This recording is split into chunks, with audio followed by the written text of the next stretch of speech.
দেখুন, কিছুদিন আগেও বাংলাদেশে ক্যান্সার বিশেষজ্ঞ এবং ক্যান্সার রোগের বিশেষজ্ঞের যথেষ্ট ঘাটতি ছিল। এখন বাংলাদেশে ক্যান্সারের বিভিন্ন ধরনের ক্যান্সার বিশেষজ্ঞের যথেষ্ট ডাক্তার তৈরি হয়ে গেছে। একটা সমন্বিত চিকিৎসা ব্যবস্থা।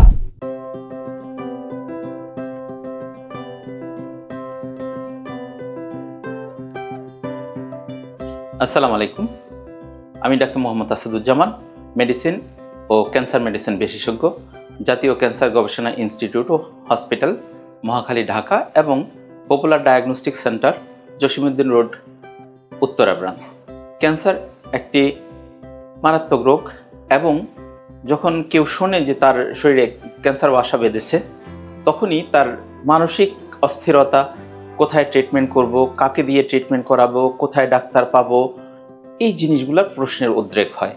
আমি আজকে এই জিনিসগুলোর সহজ এবং সুন্দর সমাধান দেওয়ার জন্যই আপনাদের সাথে কথা বলবো। দেখুন, কিছুদিন আগেও বাংলাদেশে ক্যান্সার বিশেষজ্ঞ এবং ক্যান্সার রোগের বিশেষজ্ঞের যথেষ্ট ঘাটতি ছিল।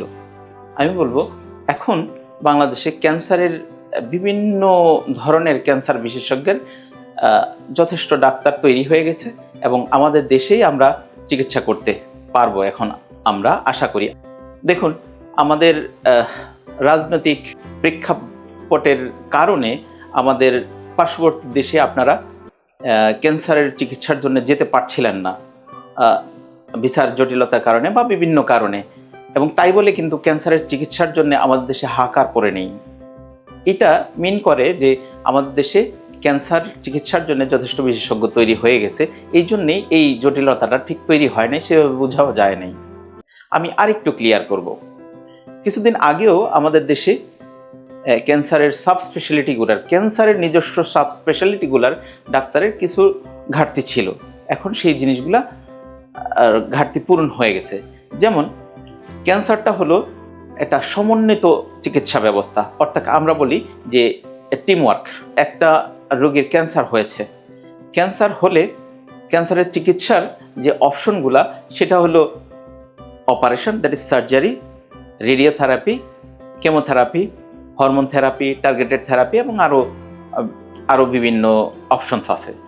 সার্জিক্যাল যে অংশটা, এই অংশটা আমাদের দেশে হ্যান্ডেল করে বিশেষ করে সার্জিক্যাল অনকোলজিস্ট, এবং গাইনির যে ক্যান্সারগুলা, এই গাইনির ক্যান্সারগুলা গাইনি অনকোলজিস্ট ডাক্তাররা এটা হ্যান্ডেল করে। এবং আমাদের দেশে এখন যথেষ্ট পরিমাণের গাইনি অনকোলজিস্ট এবং সার্জিক্যাল অনকোলজিস্ট তৈরি হয়ে গেছে। আপনারা যখন নিশ্চিত হবেন হিস্টোপ্যাথোলজিক্যাল রিপোর্ট দিয়ে, অর্থাৎ মাংসের পরীক্ষার রিপোর্ট দিয়ে যখন নিশ্চিত হবেন যে আপনার শরীরে একটা ক্যান্সার তৈরি হয়েছে, তখন আপনারা একজন ক্যান্সার বিশেষজ্ঞের পরামর্শ নেবেন। তবে এই ক্ষেত্রে আমি এই জায়গাটাই বলবো যে ক্যান্সার বিশেষজ্ঞ তো অনেক ধরনের আছে, কার পরামর্শটা নেবেন? দেখুন, আমাদের শরীরে যে কোনো রোগ হলে আমরা যেমন প্রথমেই ইন্টারনাল মেডিসিন বা মেডিসিন বিশেষজ্ঞের পরামর্শ নিই, এবং আমরা ঠিক ক্যান্সার যদি নিশ্চিত হই, তবে আমরা প্রথমেই একজন মেডিকেল অনকোলজিস্টের পরামর্শ নিব। মেডিকেল অনকোলজিস্ট মানে হলো ক্যান্সার মেডিসিন বিশেষজ্ঞ। তো ক্যান্সার মেডিসিন বিশেষজ্ঞ হইল আপনার সেই ক্যান্সার সম্বন্ধে আপনাকে সম্যক ধারণা দিবে, এবং আপনি এই যে সমন্বিত চিকিৎসা ব্যবস্থা, কখন কার কাছ থেকে কোন পরিস্থিতিতে কোন চিকিৎসাটা নেবেন সেইটার কথাটা বলে দিবে। যেমন ক্যান্সারের চিকিৎসা, যেমন অপারেশন যখন লাগবে, তখন মেডিকেল অনকোলজিস্ট বলে যাবে যে হ্যাঁ, এই মুহূর্তে আপনি সার্জিক্যাল অনকোলজিস্ট অথবা গাইনি অনকোলজিস্টের সাথে দেখা করেন, অথবা কলোরেক্টাল সার্জিক্যাল অনকোলজিস্ট যিনি আছেন ওনার সাথে দেখা করেন, এবং উনি আপনার অপারেশনের ব্যবস্থাটা করবেন। অপারেশন হওয়ার পরে যদি আপনার কেমোথেরাপি লাগে, তবে কেমোথেরাপি তো ওই মেডিকেল অনকোলজিস্ট আপনার ব্যবস্থা করে দিবেন। আর আমাদের গুরুত্বপূর্ণ আরেকটা অংশ হলো, অতি গুরুত্বপূর্ণ আরেকটা অংশ হলো রেডিয়েশন অনকোলজিস্ট। আমাদের দেশে পর্যাপ্ত পরিমাণ রেডিয়েশন অনকোলজিস্ট আছেন, এবং যখন রেডিওথেরাপির প্রয়োজন পড়বে, মেডিকেল অনকোলজিস্টরা রেডিয়েশন অনকোলজিস্টের কাছে পাঠিয়ে দিবেন এবং রেডিয়েশন থেরাপি দিয়ে দিবেন। এবং বাকি যে হরমোন থেরাপি, ইমিউনোথেরাপি, এই অংশগুলোও মেডিকেল অনকোলজিস্টরা হ্যান্ডেল করেন। ক্যান্সারের যখন শুরু হবে, যখন আপনার মেডিসিনের ডাক্তার, তারপর রেসপিরেটরি মেডিসিনের ডাক্তার বা অন্যান্য যে কোনো স্পেশালিটির ডাক্তার কাছ থেকে যখন আপনারা শুনতে পাবেন যে ক্যান্সার হয়েছে, প্রথমেই আপনারা ক্যান্সার চিকিৎসার খুব গুরুত্বপূর্ণ অংশের ডাক্তার মেডিকেল অনকোলজিস্টের পরামর্শ নেন।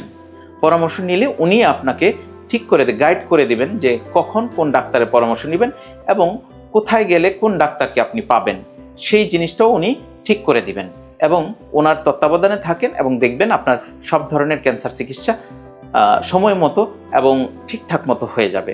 আমার মনে হয় যে আপনারা যথেষ্ট ক্লিয়ার হয়ে গেছেন। এতক্ষণ শোনার জন্য আপনাদের সবাইকে ধন্যবাদ। Thank you.